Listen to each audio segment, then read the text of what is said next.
الصبح بدا من طلعته. بسم اللہ الرحمن الرحیم۔ چوتھے پارے میں 14واں رکوع اور سورہ النساء کا تیسرا رکوع چل رہا ہے۔ سورہ النساء کے تیسرے رکوع میں آیت نمبر 16 تک آیات گزری ہیں۔ آیت نمبر 16 ہے، 16 کے بعد ہے انما التوبۃ علی اللہ للذین یعملون السوء بجہالہ۔ اعوذ باللہ من الشیطان الرجیم، بسم اللہ الرحمن الرحیم۔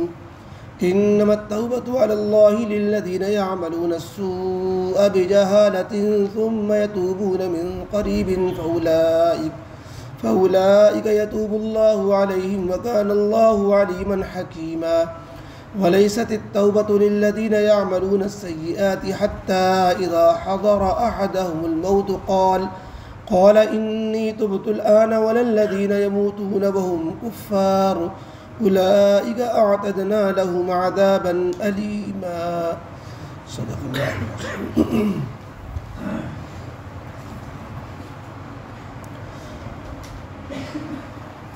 اوپر کی آیتوں میں وہ مرد و عورت جو بے حیائی بدکاری کا ارتکاب کریں ان کی سزا کا ذکر تھا، اور دو مرد جو غلط حرکتیں کریں جنسی لین سے ان کے لیے بھی تھا کہ ان کو بھی اذیت پہنچاؤ۔ حاکم اپنی ثوابدید کے مطابق جو سزا مقرر کرے ان کے لیے، اس سزا پانے کے بعد بھی آخرت کی سزا بچنے کے لیے ان سے کہا گیا کہ جو لوگ گناہ میں ملوث ہیں انہیں چاہیے کہ وہ توبہ کر لیں،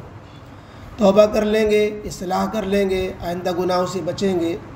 تو آخرت کی پکڑ سے بچ جائیں گے۔ پھر ایسے لوگوں کے لیے اللہ تعالیٰ نے کہا کہ توبہ کر لینے کے بعد اب ان کو ان کی پچھلی زندگی پر گزرے ہوئے گناہ پر عار مت دلاؤ، ان سے چھیڑ چھاڑ مت کرو اور انہیں اب تکلیف مت پہنچاؤ کہ تم ایسے ہو، تم نے فلانا موقع پہ ایسا جرم کیا تھا، یہ سب مت کہو۔ جب توبہ کا ذکر آیا تو اللہ تعالیٰ نے آگے توبہ کا ضابطہ اور کس کی توبہ قبول ہے کس کی توبہ قبول نہیں ہے اس کو ذکر فرمایا ہے۔ اللہ تعالیٰ نے ایک تو توبہ کا جس کی توبہ ضرور قبول ہو جائے گی فرمایا کہ وہ شخص جو کسی نادانی سے، ناواقفیت سے، جہالت سے گناہ کر بیٹھے اور جو ہی اس کو تنبیہ ہو، پتہ چلے کہ ارے یہ تو گناہ کا کام ہو گیا، فوراً توبہ کر لے، تو اللہ تعالیٰ نے ایسے کی توبہ قبول کرنا اپنے ذمے لیا ہے۔ یہ اللہ تعالیٰ کا ضابطہ بنایا ہوا ہے، اللہ تعالیٰ کی طرف سے یہ ضابطہ ہے کہ جو ناواقفیت سے گناہ کرنے کے بعد فوراً توبہ کر لے گا تو اس کی توبہ تو یقیناً قبول کی جائے گی، اور اگر جان بوجھ کر کے ڈھٹائی سے گناہ کیا ہے یا توبہ گناہ کے معلوم ہو جانے کے بعد بھی توبہ نہیں کر رہا ہے، توبہ میں تاخیر کر رہا ہے، ایسے کی توبہ قبول ہوگی نہیں قبول ہوگی؟ تو اللہ تعالیٰ نے اس کے لیے یہ نہیں فرمایا کہ ضرور ہم اس کی توبہ یقیناً قبول کریں گے۔ اب اللہ اپنے فضل سے قبول کر لے تو اللہ کا احسان ہے، ورنہ قبول کرنے کے ضابطہ تو یہ ہے گناہ کرنے کے بعد فوراً توبہ کی طرف آ جائے بندہ۔ تو ایک ہے ضابطہ، ایک ہے اللہ کا فضل، یعنی ایک عدل ہے ایک فضل ہے۔ عدل معنی ضابطے کی کارروائی، اور فضل ہے اللہ کی طرف سے احسان و مہربانی۔ تو اللہ تعالیٰ احسان و مہربانی سے تو اللہ نے یہ بھی فرمایا جیسا کہ احادیث میں ہے کہ بڑا سے بڑا کوئی گناہ کرے، جان بوجھ کر کرے اور ڈھٹائی کے ساتھ کرے، لیکن مرنے سے پہلے توبہ کر لے، اور جان اکھڑنے سے پہلے خرخرا لگنے سے پہلے، موت کے فرشتے نظر آنے سے پہلے، اس دنیا کے بعد دوسرا عالم غیب عالم آخرت نظر آنے سے پہلے توبہ کر لے تو اس کی بھی توبہ قابل قبول ہے۔ لیکن وہ اللہ کی مہربانی کی بات ہوگی، وہ توبہ قبول کرنا۔ اصل تو یہ ہونا چاہیے کہ توبہ میں تاخیر نہ ہو اور اولاً گناہ ہی نہ ہو، گناہ اگر ہو تو کسی نادانی اور ناواقفیت کی وجہ سے ہو۔ تو آیت میں گویا دو لفظ استعمال کیے گئے، گناہ ہو بجہالت اور توبہ ہو من قریب۔ کہ جہالت سے گناہ ہوا ہو اور توبہ عن قریب کر لی ہو، تو اللہ نے فرمایا کہ انما التوبۃ علی اللہ، کہ اللہ کے نے اپنے ذمے لیا ہے کہ ایسے کی توبہ ضرور قبول کرے گا۔ اب اگر توبہ میں تاخیر ہو جو من قریبین کے خلاف ہو، یا توبہ جو گناہ کیا ہے وہ جہالت سے نہیں ڈھٹائی سے کیا ہے جو جہالت کے خلاف ہے، تو اس کے لیے اللہ نے کوئی اعلان نہیں فرمایا۔ لیکن آگے والی آیت میں جن لوگوں کی توبہ قبول نہیں ہے اس سے نکل رہا ہے کہ تاخیر سے توبہ بھی قبول ہوگی اور ہر گناہ کی توبہ قبول ہوگی، چاہے وہ جان بوجھ کے اور قصداً اور ڈٹائی سے بھی کیا ہو، بشرطے کہ وہ موت سے پہلے کی بات ہو۔ چنانچہ آگے والی آیت میں کہا گیا کہ ان لوگوں کی توبہ قابل قبول نہیں جو گناہ پہ گناہ کیے جاتے ہیں اور موت کے آنے سے پہلے توبہ بھی نہیں کرتے۔ توبہ جب کرنا چاہتے ہیں جب موت ان کو لگ چکی ہوتی ہے، یعنی عالم غیب شروع ہو جاتا ہے، موت کے فرشتے نظر آ چکتے ہیں،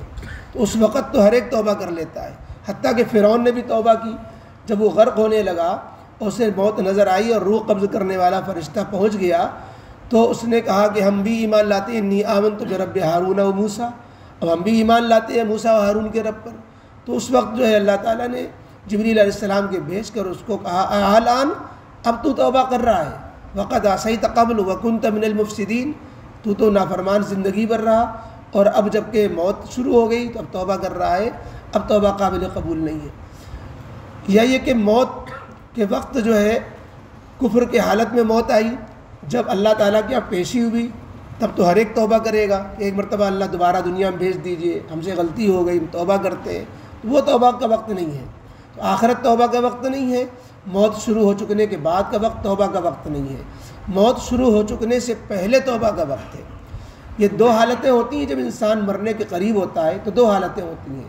ایک مایوسی کی حالت ہوتی ہے لیکن ابھی موت نہیں ہوتی، موت شروع نہیں ہوتی۔ مایوسی کی حالت یہ ہوتی ہے کہ اس کو یہ ایسا مرض لگا ہوا ہے، ایسا خطرناک ایکسیڈنٹ ہو گیا ہے، ڈاکٹروں نے جواب دے دیا لیکن ہوش ہے، اس کو اپنے اعتبار سے مایوسی ہو گئی ہے، لوگوں نے اس کو جو ہے کہہ دیا ہے کہ اب اس میں کوئی بچنے کی امید نہیں ہے، لیکن ابھی پوری طرح اسے موت کا وقت شروع نہیں ہوا، موت کے فرشتے بھی نہیں آئے، مایوسی کی کیفیت چل رہی ہے۔ ایسے وقت میں بھی توبہ قبول ہے کہ اس کو موت کا یقین آ چکا لیکن ابھی موت شروع نہیں ہوئی۔ موت شروع ہونے کے معنی یہ ہے کہ الٹی سانس چلنے لگ جاتی ہے، موت کے فرشتے نظر آنے لگ جاتے ہیں۔ تو یہ جب علامات موت شروع ہو جائے، مایوسی کی کیفیت کے بعد علامات موت شروع ہو جائے، تو اب توبہ کرنا قابل قبول نہیں رہتا، کیونکہ اس وقت عالم غیب کے بجائے عالم مشاہدہ چالو ہو جاتا ہے اور بن دیکھے ایمان کا اعتبار ہوتا ہے، اس وقت تو دیکھا ہوا ایمان ہو جاتا ہے، موت کو دیکھ لیا، فرشتے کو دیکھ لیا، تو اس بنا پر اب توبہ اس کی قابل قبول نہیں ہوتی ہے۔ اسی لیے توبہ میں تاخیر نہیں کرنی چاہیے۔ امام غزالی رحمۃ اللہ علیہ نے لکھا کہ اللہ رب العزت نے کچھ ایسی مخلوق بنائی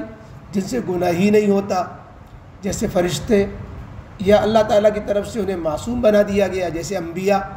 کہ ان سے گناہ جو گناہ کی تعریف میں آتا ہے، جس سے چاہے گناہ صغیرہ ہو یا کبیرہ، اللہ ان سے بچا لیتے ہیں ان کو، یہ انبیاء ہوتے ہیں۔ اور دوسری مخلوق اللہ نے ایسی بنائی کہ وہ گناہ تو کر لیتے ہیں اور گناہ کے بعد وہ انہیں گناہ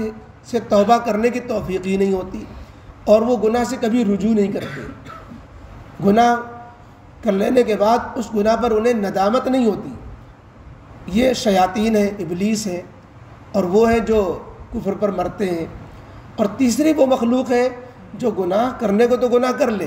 لیکن اس کے بعد اسے احساس ہو جاتا ہے کہ ہم نے غلط کیا، پھر وہ توبہ کر لیتا ہے دیر سویر، یہ عام انسان ہے۔ تو اس لیے انسانوں کو چاہیے اپنے کو فرشتوں کی بجائے، فرشتوں میں تو شامل ہو نہیں سکتا، گناہ تو ہونا ہی ہونا ہے، کچھ نہ کچھ خطائیں کبیرہ نہیں صغیرہ یہ تو ہونی ہے، لیکن توبہ عن قریب کر لینا چاہیے، توبہ کرتے رہنا چاہیے۔ 100 بار توبہ ٹوٹ جائے توبہ کر لے۔ توبہ کی حقیقت کیا ہے؟ توبہ کی حقیقت ہے دل سے گناہ پہ پچھتاوا، دل سے گناہ پہ ندامت، اور اس ندامت کی علامت ہے کہ زبان سے اور آنکھوں سے اگر آنسو بھی آ جائیں، زبان سے اللہ کے سامنے توبہ کے الفاظ بھی آ جائیں، تو یہ ہے توبہ، جس کی شرط یہ ہے کہ اس گناہ کو چھوڑنے کا ارادہ بھی دل میں ہو، اور جس وقت یہ توبہ کر رہا ہے اس وقت گناہ کر نہ رہا ہو۔ خدا نخواستہ کوئی شراب بھی پی رہا ہے اور توبہ بھی کر رہا ہے اور پی بھی رہا ہے، تو یہ توبہ نہیں ہوئی، توبہ کا مذاق ہو جائے گا۔ تو رسمی توبہ بھی نہیں کہ گال پہ ہاتھ مارے توبہ توبہ کر لی، یہ توبہ نہیں ہے۔ توبہ ہے دل سے ندامت ہو، آئندہ گناہ چھوڑنے کا ارادہ ہو اور اس وقت گناہ چھوڑ چکا ہو، پھر آگے گناہ ہو جائے گا اس ڈر سے توبہ نہ کرے، ایسا نہیں، بلکہ اگر پھر گناہ ہو جائے گا تو پھر جو ہے توبہ کر لی جائے گی، لیکن جس وقت توبہ کر رہا ہے اس وقت گناہ نہ کرنے کا ارادہ پختہ ہونا چاہیے۔ تو بہرحال یہ ہے توبہ۔ یہ توبہ کی تعریف حضرت عبداللہ بن عباس سے منقول ہے، التوبۃ ہی الندم، کہ توبہ کی حقیقت ہے ندامت، اس گناہ پہ پچھتاوا، یہ ہے توبہ۔ تو بہرحال اللہ نے اس توبہ کا ضابطہ بیان فرمایا، اور کن کی توبہ قبول ہے کن کی توبہ قبول نہیں ہے اس کا ذکر ان آیتوں میں کیا گیا۔ فرمایا انما التوبۃ علی اللہ، یقیناً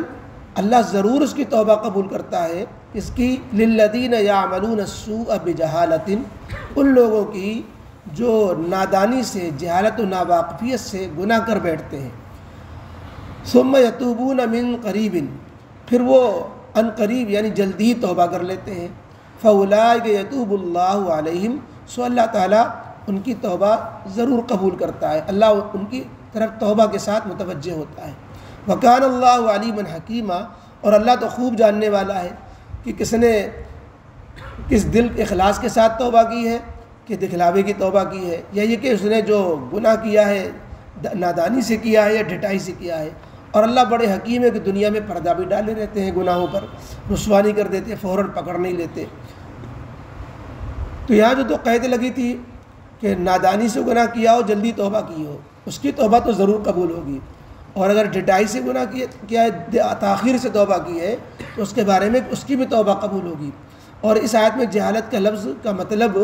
وہ دیگر مفسرین نے، بعض مفسرین نے یہ لیا کہ جو بھی گناہ کا کام ہوتا ہے وہ ہوتا ہی ہے جہالت سے۔ جہالت کے معنی لا علمی نہیں، جہالت کے معنی حماقت، بے وقوفی، یعنی انجام سے بے خبری کی وجہ سے۔ جس انسان کو یہ پتہ ہو کہ ہمارے اس گناہ کا انجام کتنا خطرناک ہے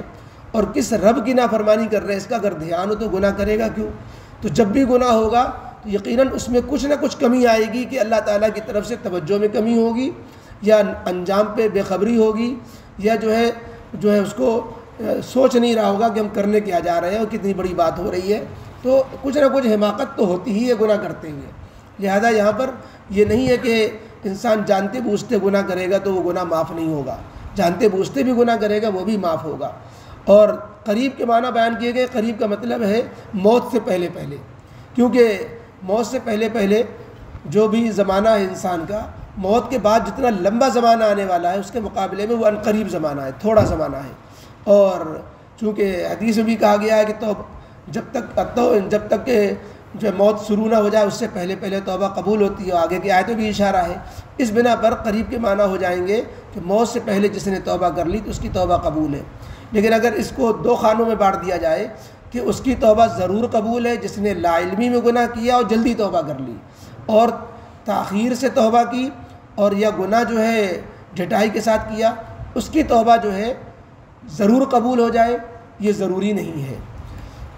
وہ اللہ کا قبول کر لے جیسا کہ اللہ کا وعدہ ہے تو اللہ کا احسان ہے۔ آگے فرمایا وَلَيْسَتِ التَّوْبَةُ لِلَّذِينَ يَعْمَلُونَ السَّيِّئَاتِ، اور نہیں قبول ہوگی ان کی توبہ للذین یعملون، ان لوگوں کی جو گناہ پہ گناہ کیے جاتے ہیں، حتیٰ اذا حضر احدهم الموت، یہاں تک کہ جب ان میں سے کسی کو موت آ لگتی ہے، جب موت اس کے سر پہ کھڑی ہو جاتی ہے، موت کے فرشتے نظر آنے لگ جاتے ہیں، قال، تو اب کہتا ہے انی تبت الآن، اب میں توبہ کرتا ہوں، تو اب اس کی توبہ قبول نہیں۔ اسی طرح وَلَلَّذِينَ يَمُوتُونَ وَهُمْ كُفَّارٌ، نہ ان لوگوں کی توبہ قبول ہے جو کفر کی حالت میں مرتے ہیں، کفر کی حالت میں مر جاتے ہیں، مر گئے اور آخرت میں جا کے توبہ کر رہے ہوتے ہیں، اللہ کے سامنے جب پیشی ہوتی ہے، ان کی بھی توبہ قبول نہیں ہوگی۔ اولئک اعتدنا لهم عذابا الیما، یہ لوگ تو وہ ہوں گے کہ پھر ان کے لیے دردناک عذاب ہم نے تیار کر رکھا ہے۔ الحمدللہ رب العالمین، والصلاة والسلام علی رسول محمد وآلہ وصحبہ اجمعین۔ اللہم صلی علی محمد وعلی آل محمد کما صلیت علی ابراہیم وعلی آل ابراہیم انک حمید مجید۔ اللہم بارک علی محمد وعلی آل محمد کما بارکت علی ابراہیم وعلی آل ابراہیم انک حمید مجید۔ یا اللہ یا رحمان یا رحیم سب کے گناہوں کو معاف فرما۔ اے اللہ ہم نے بہت سے خطائیں گناہ کیے، اے اللہ ہمیں اس کا دھیان بھی نہیں رہا، اے اللہ ہم گناہ کر کے بھول گئے، فرشتوں نے اے اللہ اس کو نامہ اعمال میں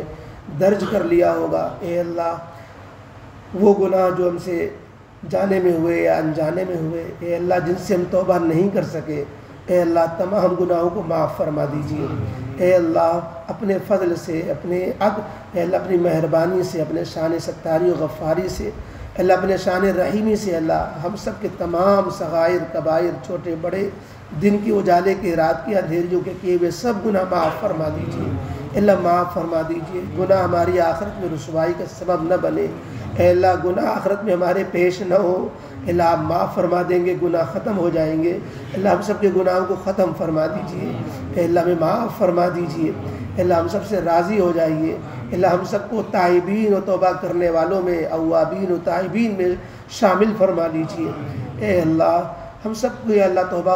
ہم سب کی توبہ کو قبول فرما لیجیے۔ اے اللہ آئندہ نیک اعمال کی توفیق نصیب فرما دیجیے، گناہوں سے بچنے والا بنا دیجیے، جن گناہوں میں اب تک پھنسے ہوئے ہیں ان گناہوں سے نکال دیجیے۔ اے اللہ ہم گناہ سے بچ کر اچھی زندگی گزارنا چاہتے ہیں، شیطان ہمارے قدموں کو پھر پیچھے ڈھکیل دیتا ہے، ہم پھر سے اسی گناہ میں پھنس جاتے ہیں۔ اے اللہ اپنے فضل سے ہمیں گناہوں سے بچا لیجیے۔ اے اللہ دین پر چلنا، سنت پہ عمل کرنا، نیکی کرنا، تقوی کی زندگی گزارنا آسان بنا دیجیے۔ اے اللہ گناہوں اور گناہ گاروں سے قربت ہماری ختم فرما دیجیے۔ اے اللہ گناہوں سے اللہ بچا لیجیے۔ اے اللہ اپنے فضل سے دنیا بھی اچھی بنا دیجیے، آخرت بھی اچھی بنا دیجیے، دونوں جہان میں کامیاب فرما دیجیے۔ ہم میں سے جس کو دنیا کے لین سے جو بھی ضرورت لائق ہے اس کی وہ ضرورتیں پوری فرما دیجیے، جو پریشان حال ہیں ان کی پریشانیاں دور فرما دیجیے، بیماروں کو شفا عطا فرما دیجیے، مشکلات میں پھنسے ہوئے کی مشکلات دور فرما دیجیے، غلط مقدموں میں جو ہے اللہ ماخوذ ہے، اللہ جیلوں کے سلاخوں میں ہے، اے اللہ تمام مسلم بھائیوں کو اے اللہ کامیابی کے ساتھ بری فرما دیجیے، اے اللہ ان کو جیلوں سے رہائی نصیب فرما دیجیے۔ اے اللہ فلسطین کے مسلمان اے اللہ دین ایمان کی وجہ سے اے اللہ ان پر مظالم ڈھائے جا رہے ہیں، اپنے حقوق کی لڑائی لڑ رہے ہیں، اپنے ایمان کی حفاظت کے ساتھ یہ اللہ دشمنوں سے مقابلے میں ہے، اللہ ان کی خاص مدد فرما دیجیے، ظالم اسرائیل کا خاتمہ فرما دیجیے، اے اللہ اس کی تمام تدبیروں کو الٹا کر دیجیے، اے اللہ اس کی تمام اسکیموں و سازشوں کو ناکام فرما دیجیے، اے اللہ یہ ظالم جو متحد ہو گئے ہیں اے اللہ ان تمام ظالموں میں پھوٹ ڈال دیجیے، اے اللہ ان کی پکڑ فرما لیجیے، اے اللہ مظلوم مسلمانوں کی مدد فرما دیجیے، اے اللہ غزہ کے مسلمان جو اجاڑ دیے گئے اے اللہ ان کی آبادی کے انتظام فرما دیجیے، اے اللہ ان کی مدد فرما دیجیے، اے اللہ اس وقت پوری دنیا میں مسلمان بے وزن بے اثر بے وقت ہو چکے ہیں، اے اللہ ان کو باوزن با اثر با وقت بنا دیجیے، اے اللہ اپنے فضل و کرم سے حق کے اہل حق کی مدد فرما دیجیے، باطل اہل باطل کو ہر محاذ پہ ناکام فرما دیجیے۔ ربنا تقبل منا انک انت السمیع العلیم وتب علینا انک انت التواب الرحیم۔ سبحان ربک رب العزة عما یصفون وسلام علی المرسلین والحمد للہ۔